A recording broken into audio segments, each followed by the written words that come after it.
रामचन्द्राय जनकराजजामनोहराय मामकाभीष्टदाय महितमङ्गलम्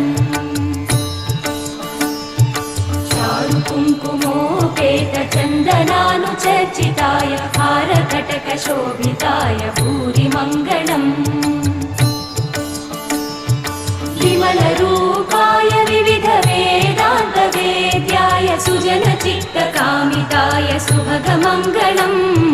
रामदासमृदुलहृदय तामरसनिवासाय स्वामि भद्रगिरिवराय दिव्यमङ्गलम्